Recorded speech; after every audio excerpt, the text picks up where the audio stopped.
Hey everyone, so as promised in this video we're actually going to go through how to apply Euler's method. And remember what I said, that if you want to be good at doing Euler's method, you got to really engage that robot side of your brain. Because Euler's method, it's very tedious, it's very much busy work, and it's very monotonous and boring.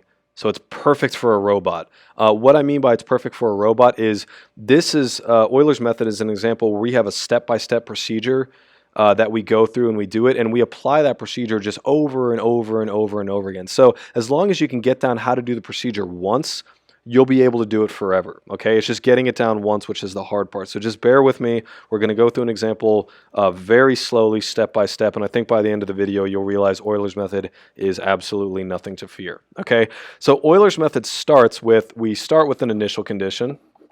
We also start with a step size. Remember, that was that value of h.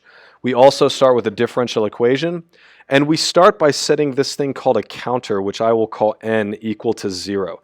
Now immediately, some of the people that have ever taken a computer programming class that are looking at this might be seeing this thing and saying, wait a second, this thing looks like a loop, and at that it looks like a recursive loop. And if you notice that, well, you are right, okay? Now, if you have no idea what any of that stuff means, don't worry. We're going to give you a crash course in how to do basically how to do a recursive loop. Okay, so let's just go ahead and get started, and let's just actually see how well you guys can do this stuff without any instruction first, and then I'll go through step by step and show us how to do Euler's method. All right, so this is the problem we're given. Notice that I wrote Euler's method down right here.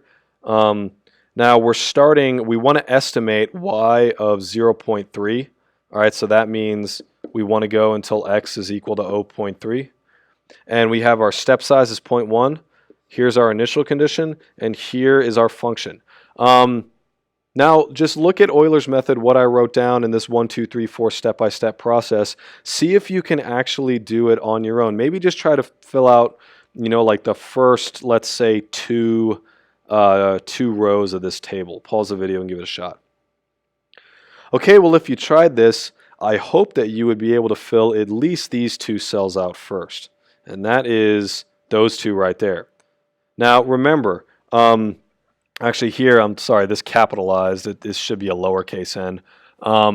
But when n is equal to 0, what x sub n will be is x sub 0. Likewise, yn will be y sub 0. Well, those were given to us as initial conditions. In this case, that 0 right there, that's x sub 0, and this 0 is y sub 0. So hopefully you noticed that, okay? So if you didn't notice that, you didn't even get to this point, pause the video again, try to fill out just this guy right here, then use that to fill out this one, and then fill out this one. If you don't know, I'm asking you guys to do step 1, step 2, and step 3 of Euler's method. All right, so pause the video and give that a shot. Okay, so if you've tried this, this is what you should have gotten. So this is how I got all these things, okay? So step 1 is we just evaluate our differential equation. Now in this case, we're starting at n equals 0, which is this first row. So f of x sub n comma y sub n, that's going to be f of x0, y0. Well, hey, check that out. I got x0 right here and y0 right here. So basically all I got to do is plug those into my differential equations. So again, I plug in my y value right here and my x value into the cosine equation. If I do that, hey, I got the slope.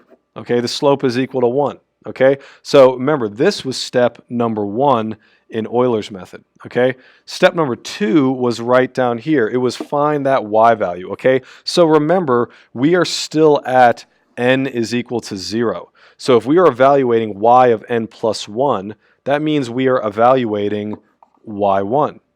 Okay, so again, if n is 0, yn is y sub 0, f of xn comma yn is f of x0 comma y0. Well, hold on a second. We found that just right up here. So we have y0, that's this value. We have f of x0, y0, that's that value right there. So we have everything we need to evaluate our first approximation of a point in Euler's method. Isn't that exciting? Okay, so if we plug in those numbers, we get this. Now this column is step number 3. It's basically just saying, hey, if again we are starting right now at n equals 0.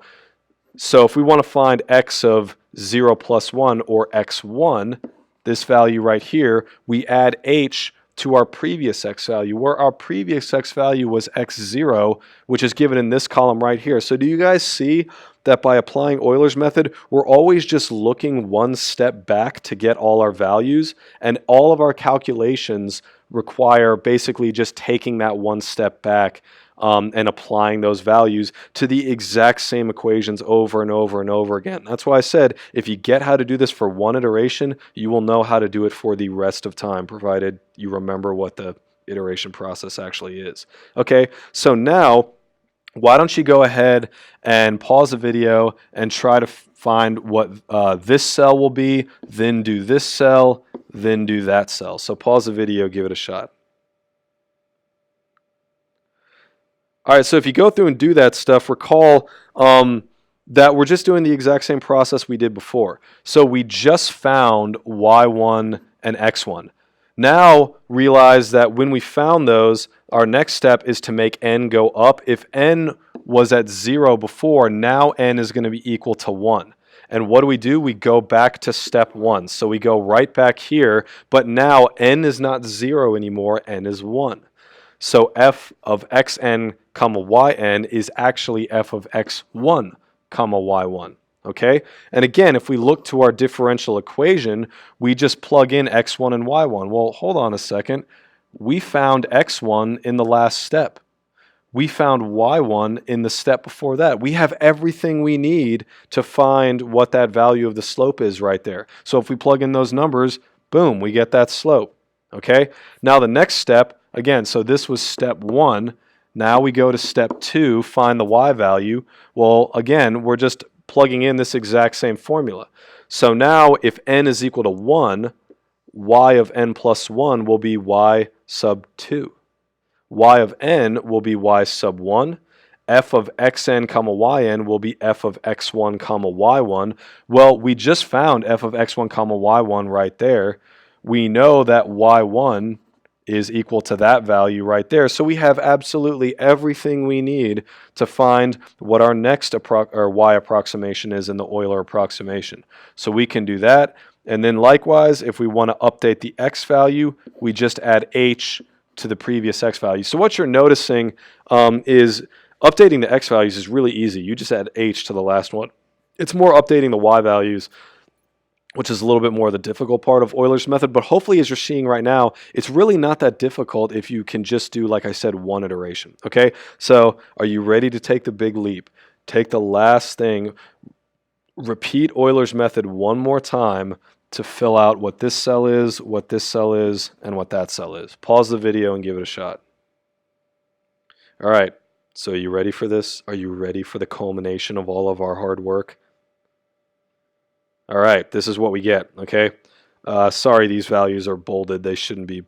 I forgot to unbold those. But anyway, so again, now remember in Euler's method, what we do is the step 4 is we increase our value of n. So our value of n previously was at 1. So if we add 1 to that, our new value of n becomes 2, and then we go back and we repeat step 1. So now if n is equal to 2, when we want to evaluate this, f of x sub 2, y sub 2, well, all we got to do is plug in x sub 2 and y sub 2 into our differential equation right here. But lo and behold, we found y sub 2 in the previous step as well as x sub 2. So all we got to do is plug in those numbers we previously found, and boom, we get the new slope. And then we just apply the exact same thing. So now hopefully I don't have to repeat myself a whole bunch of times. We did step 1 right here. This is step 2. And then finally, honestly, we didn't need to do step 3 right here because step 2, well, this is when x is equal to 0.3. And what we were trying to find was y when x is equal to 0.3, which is just going to be y3. So the solution to this problem with Euler's method is that right there. Okay. Now, we could just keep doing Euler's method basically all the way out to infinity. All right. Again, you're just applying these exact 4 steps over and over and over again. So if this was still kind of confusing to you, I really highly recommend before you come into class and you say, I'm so confused, I don't get it, just rewatch this sequence of events over again.